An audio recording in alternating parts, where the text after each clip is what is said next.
News every 15 minutes, weather every 10, and sports twice an hour. Newstalk, KGVO, AM 1290 and 101.5 FM. You're listening to Montana Morning with Peter Christian.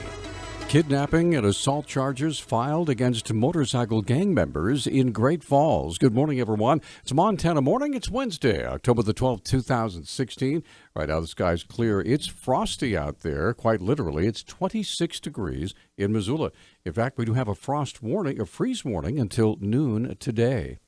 Our newscast this morning is sponsored by Dig It Excavating, bringing 30 years of excellence to every job. Call 214-4292. 3 Great Falls men have been charged with aggravated kidnapping and assault in the case of a woman who reported she was attacked after getting in the middle of a battle over firearms, removed from the residence of a man who's previously identified himself as the president of the local Hermanos motorcycle club. Rodney Lukasik, Brian Murphy, and Robert Henjet were arrested last week. The woman said she was at Lukasik's residence in May when Murphy ordered someone to remove several guns after a burglary. The woman said she helped load the firearms and that Lukasik was furious. The woman said she told Lukasik that Murphy ordered their removal. The woman said she spent a night at Lukasik's home in September and the next day was confronted by Murphy and Honjet. She said she was burned, shocked, and strangled and had a gun pointed at her.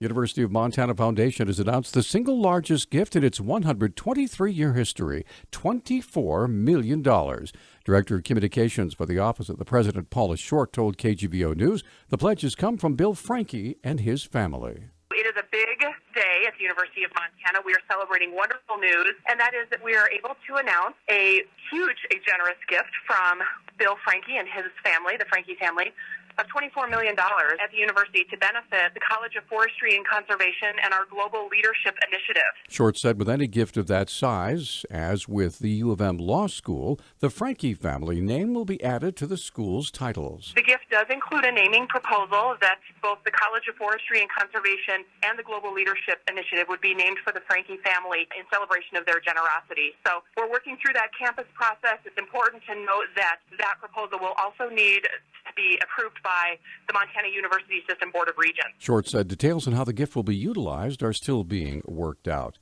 The organization called Act for America out of Kalispell held a presentation last night at the Doubletree Hotel featuring an Iranian-born pastor, Shara Hasidian, a former Muslim who converted to Christianity. Outside the event, one of the individuals waiting to speak at the Q&A was Reverend John Daniels, who addressed NBC Montana on the issue of getting along with members of another religion. In my church and in my faith system, we understand that there are great dangers in our world that work against human interaction, civility, and peace. And anytime a group is identified by label as completely all the same and also adversarial, it's a detriment to society rather than an encouragement of the things that are constructive to society. Daniel said there are different aspects to all religious groups. Of course, there's diversity in all faith systems, even in the Christian faith. But I think our common goals should be about constructive life together, relationship building, communication, efforts towards peace, reconciling areas where we can, and working for a better world. There were other protesters outside the event who were opposed to resettlement of Muslim refugees in Montana.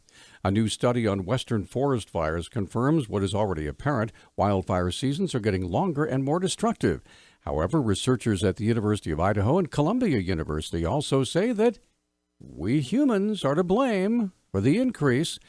The study says human-caused global warming contributed an additional 16,000 square miles of burned forests from 1984 to 2015. Researchers say the 16,000 square miles represent half of the forest areas that burned over the last 3 decades. The study found that longer and hotter dry spells are causing western forests to dry out and become more susceptible to wildfires over a longer period of time. The study says the trend is likely to continue for decades while there are enough trees to fuel the flames. Election Day more than 3 weeks away, but some Montanans have already voted. Montana Secretary of State Linda McCullough was in line to cast her ballot early yesterday.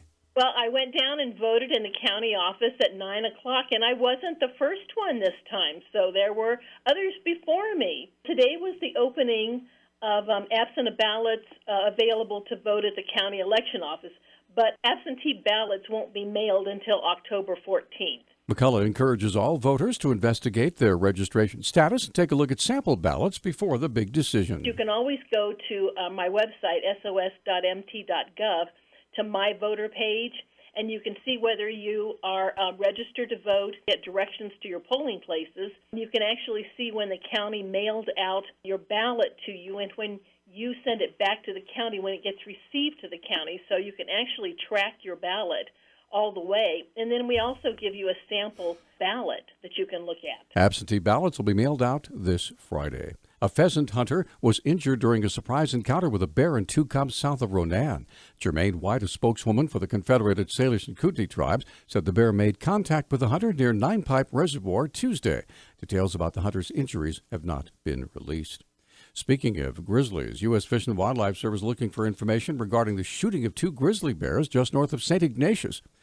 Tribe's Fish and Wildlife Division Manager Tom McDonald explains. On Labor Day weekend, our conservation officers had been notified about 2 cubs, the young cubs of the year that were running around in the Post Creek vicinity with a mother. So we trapped those 2 cubs September 5th.